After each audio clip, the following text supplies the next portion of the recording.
What is going on, ladies and gentlemen? This is coolandsomethin bringing you a epic Modern Warfare 3 release date gameplay of survival mode on Underground. This is a really interesting game and it's got lots of tips and tricks, and I end up coming 35th in the world, and I hope you enjoy. So in this game it's a survival mode and it's my third one. I start level 6, and the reason it's my third game is because the first one I was playing split screen with Brad and I lagged out, it wasn't on this map, and then I played that other map again, not this one, solo, killed myself twice with my own claymores, so I wasn't very successful. So I just decided to play this map and it ends up going really well.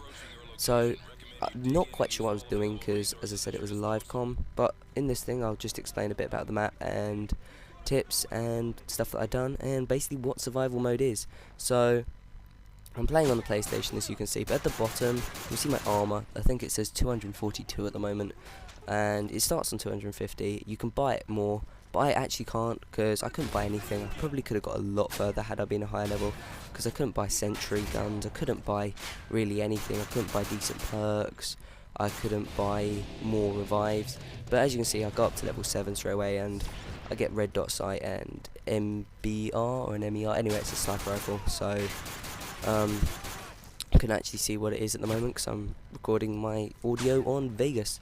So you can pick up their guns basically in survival mode and shoot them with it, which is basically what I'm doing in the first round, because they always come with, well, in the first 4 maps they come with a model 1887 I think, so you can use them, but you can also buy guns from the box, and you'll see the gun box appear right now. See that basic glow outline of a gun, and when you complete each wave you get you get exactly 30 seconds to do what you want to do before the next wave starts. So I've got 3,000, so I go and buy a gun. You can get an assault rifle for 3,000, and that's what I do.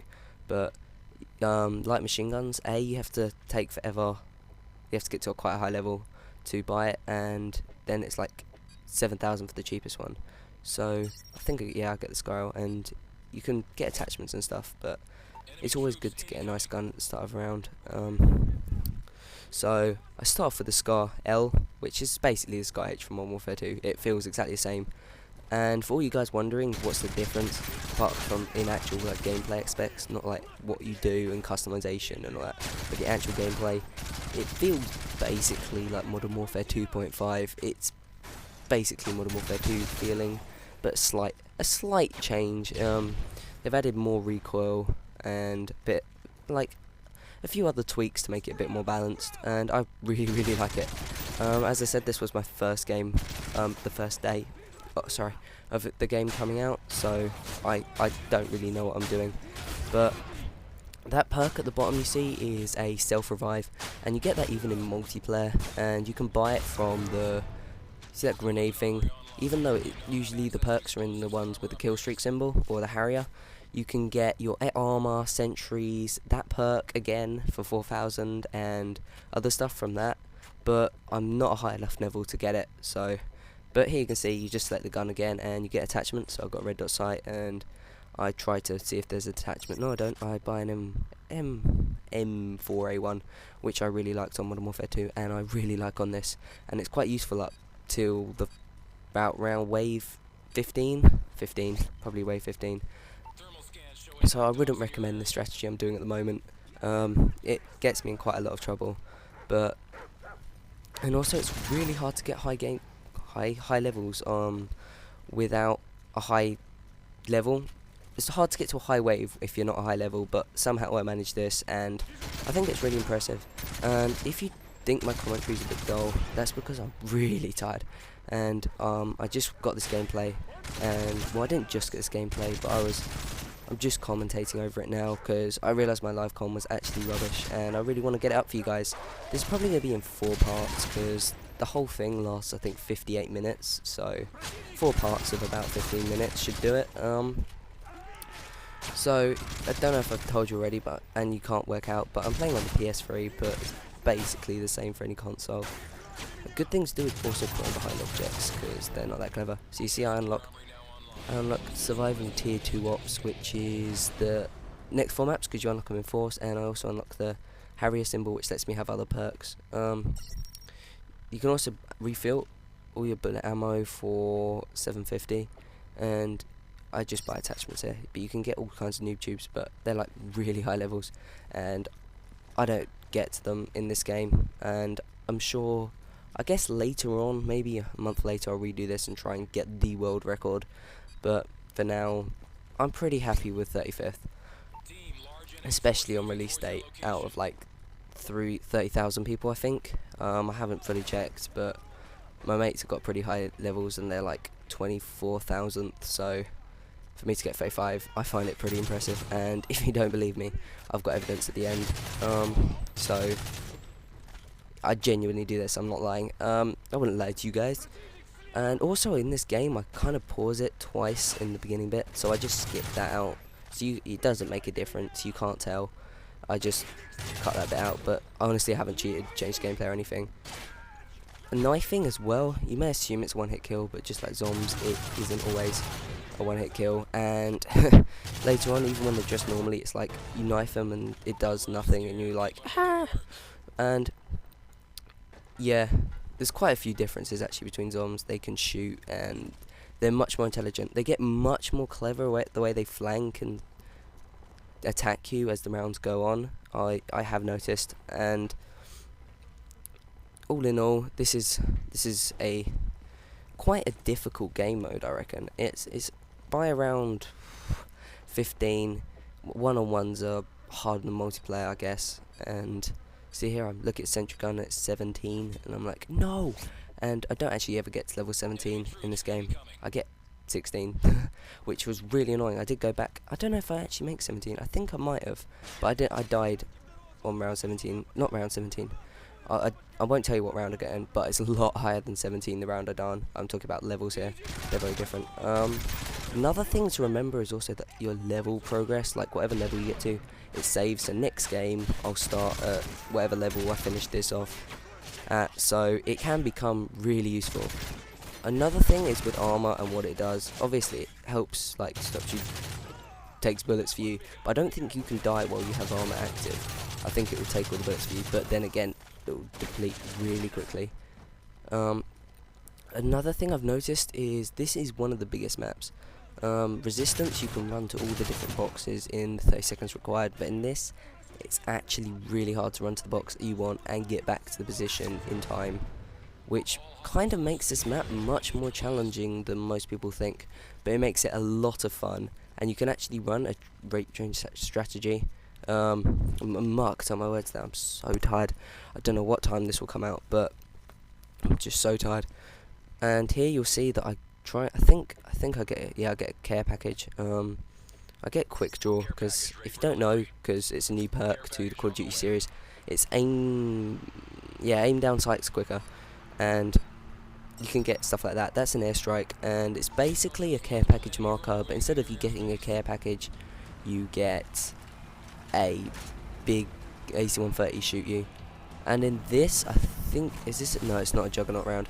This is just where helicopters shoot you, and you only get these early on. I think there's one, maybe two, and the basic idea to kill them is just shoot them, and while their gun's warming up, you get back, and they'll just shoot the ground, and you go back and forth. But it can be kind of risky, and you don't want to rush too much. Take your time. See, they're like shooting at me now, so go back, just wait for them, and then come out, pop out, and kill them. Another thing also to focus on is just to kill one of them first, and then once you kill one, then it's so much easier to kill the other. You can basically come out a bit, because you're going to win it in about 2 more mags. I think, it's another mag, so you just want to run back. That was stupidly close though. I shouldn't have ran out that far, but I'm giving you tips and tricks, and this was a live comm, so I wasn't sure what I was doing. It's my first time on the map, but now I know what I'm doing. I can basically give you advice, so that's how to finish that. And you go there, and you can buy all your bullets ammo. That refills both your guns for 750, which is actually really good value. Don't know, I think that's the most value for money you can get in the game, so I recommend doing that every 2 rounds till about 15, and then after about round 15 every round. I don't know how to do it. I might go up to around 20 and still be buying them one every 2. So it wasn't exactly smart what I did, but I don't know. Another thing which I start using at the end is to go back here. It just seems nice, and it is good, but you will get yourself in big trouble at higher rounds staying here, and because basically you'll be stronger than you can shoot, even with like LMGs and stuff. You won't win, and that's the AC-130 just doing a bit of damage there. It didn't actually get that many kills. I think it got 1, but you see that red, that C4 structure limit, they'll blow up. See, that guy blew up, and that's just the kill for him, but if he did kill another guy, you get XP for that. So yeah, they explode. So if you see the red glow, and they're on dogs and people as well, so if you see the glow, just run away. That's the best advice I can give you. And just run and try and lead the enemies into where they're glowing, because that will really help. Another bit of advice I found was submachine guns and sniper rifles and shotguns really don't help for long games. They end you pretty quick, and I really wouldn't recommend it. But if it's up to you and that's the style you want to run, I mean, you can run much quicker with SMG. So I don't know, because I haven't tried a big strategy with it, but I'm assuming it doesn't. But I'll always try it out. I'll try it out maybe tomorrow, see how well it is, and see how well it does, because I know you can run faster, and that will really help. It really helped getting your levels up. Another thing here is, I didn't notice this at the time, but watch my existing kill thing. What do you call it? Perk. It disappears, and I didn't know that, and I ended up getting pretty annoyed actually. But I keep it steady aim at the end, and it actually turns out to be probably the better option in the end, because, well, you'll see in later episodes why it turned out to be the better option. Obviously I'll be hip firing, but the situations which I get in, it really helps. But yeah, you can't get more than 2 perks, being the the revive one, which you get from the grenade, and 1 from the kill streak stand thing, and I think they're different for each map. Also, another thing is they're not the full maps. Well, I'm not sure if this is the full map or not, but I know some maps are not the full maps that you get on multiplayer. So don't just play the same strategy as multiplayer. And as well, they can spawn in places where you're trying to run, and that can get really difficult, especially since there's no, like, they can shoot you basically, and that makes it so much harder. So this is coming to the end of part 1 now, and I just want to say basically that the last few things that are basic, and I'll go into more detail about the more advanced things, but you see that press R3 to ready up and then a countdown. That's your countdown to the next round, and if you press that button, then it will put it down to 5, and it'll go 5, 4, 3, 2, 1, and then round starts. And usually that will say B or A, but it's because in this game I'm playing with a tactical layout and sensitivity, well, not because I'm playing with sensitivity 5, but the tactical layout changes the buttons, and that's what I recommend if you want to play a tactical layout and sensitivity 5, but of course it's up to you. So this is the last round of part 1, and I'm basically just showing a camping strategy that doesn't really involve that much rushing.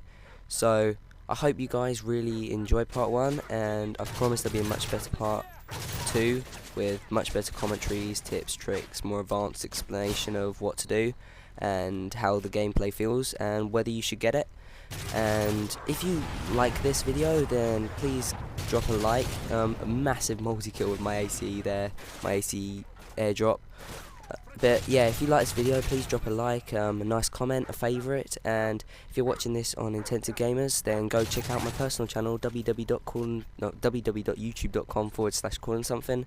I don't actually have any videos there, but it's just kind of nice if you support me, and I might put the odd video up there for you guys to have a look at.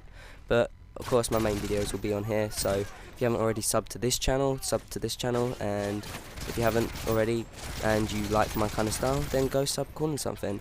Coolandsomethin, peace out.